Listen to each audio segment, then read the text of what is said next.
Rain fell on Tabaruzaka for 17 days. In that rain, a warrior class died. The samurai were not defeated by future tech. They were defeated by Britain's hand-me-down, the Snider Enfield, a converted muzzle-loader. Nothing special.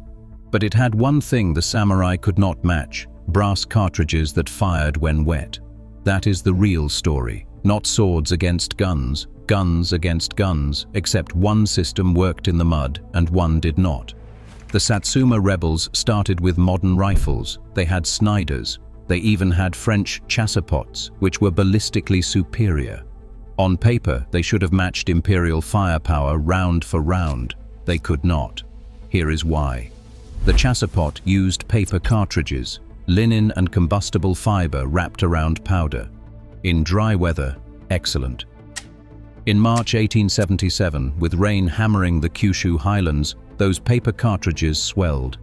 They fell apart in soldiers' hands. The rubber gas seals cracked. A superior rifle became a jamming nightmare. When the chassapots failed, Satsuma fell back on older muzzle-loaders. Muzzle-loaders hate rain. 5 steps stand between you and a fired round. Pour powder, ram the ball, prime the cap, raise, fire. Every step was exposed. One wet component, just one, and your rifle becomes a club. The chemistry is simple. Black powder must ignite. Water stops that. Even humidity can ruin your charge before you finish loading. The Imperial Army's Snider Enfield solved this. Britain took thousands of old pattern 1853 muzzle loaders, cut open the breech, and added a hinged block. But the breech was not the breakthrough. The brass cartridge was. Powder, primer, bullet, all sealed in waterproof brass. You load behind cover, you load lying flat in the mud, you load in a downpour. The cartridge does not care. It fires anyway. Speed changed too. A trained soldier with a muzzle loader manages 3 rounds per minute in ideal conditions with dry powder and good weather. The Snider fires 10. That is not a small edge. That is a different war. In the rain, that gap explodes. 3 rounds becomes 1, maybe 0. The Imperial conscripts did not need to be marksmen. They just cycled the action.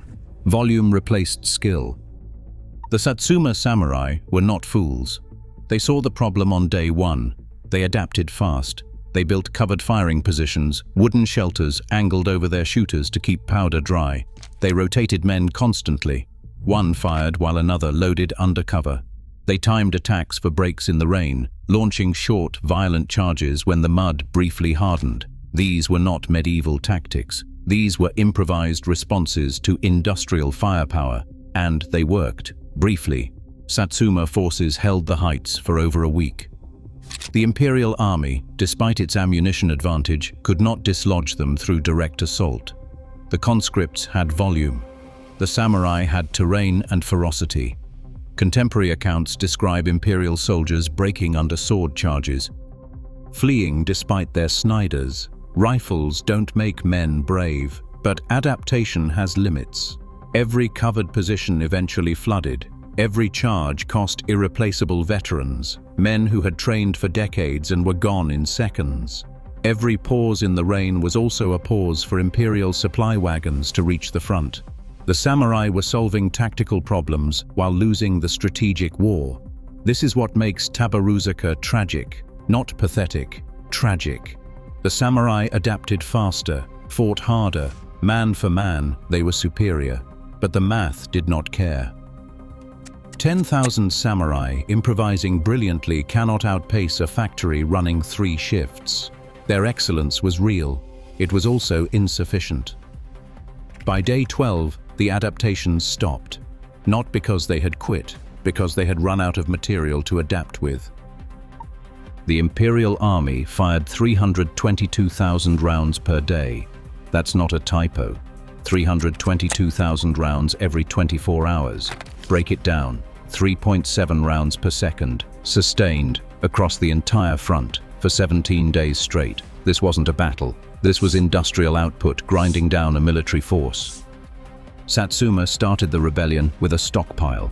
About 1.5 million rounds seized from the Kagoshima arsenals. Sounds massive. Do the math. At Imperial firing rates, that stockpile lasts 5 days. The siege lasted 17 days. By day 6, they rationed to a handful of rounds per soldier.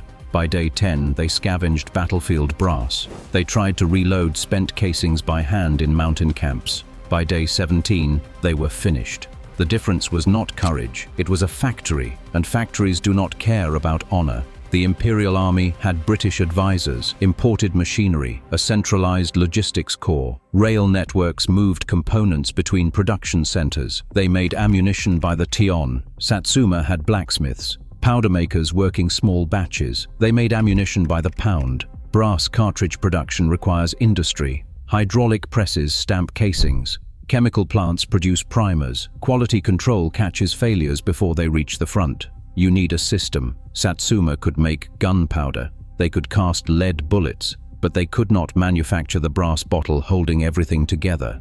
That bottleneck made every modern rifle they owned temporary. Once the imported stockpile ran dry, those Sniders and Chassapots became expensive clubs. They fell back on muzzle-loaders they could feed with local powder and cast balls, which failed in the rain. Their modernity was a facade, built on a stockpile, no pipeline behind it. The system collapse showed in desperation. During the final stages, Satsuma forces melted down temple bells and coins to cast bullets.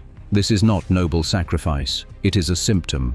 When you destroy cultural artifacts for ammunition, you have already lost the logistics war. You are not choosing swords, you are defaulting to them because your modern system has broken. Shiroyama wasn't a climax, it was an ending written by logistics. When Saigo Takamori's forces charged with swords, they were not choosing honorable death over rifles. They were out of ammunition. The rifles sat useless. The swords appeared because nothing else remained. The samurai warrior trained for decades, sword forms, mounted archery, hand-to-hand combat.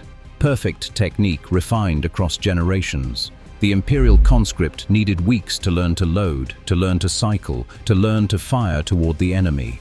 That was enough. Snider did the rest. In the rain, that training gap vanished.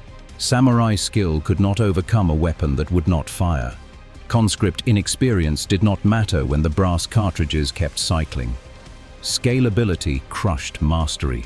Decades of training, perfect technique, warrior ethos built over centuries. All of it failed against a system firing 322,000 rounds per day for 17 days of rain.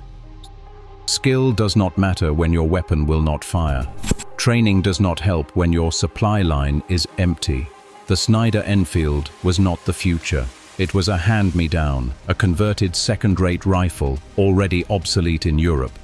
But it worked in the rain, and that was enough. The samurai had courage, they had skill, they had centuries of tradition. They never had an answer for brass and factories. 17 days of mud, 17 days of rain. A warrior class ended not with a final duel, but with empty cartridge boxes and wet powder. That is not romance, that is logistics. Subscribe for more history that follows the supply lines.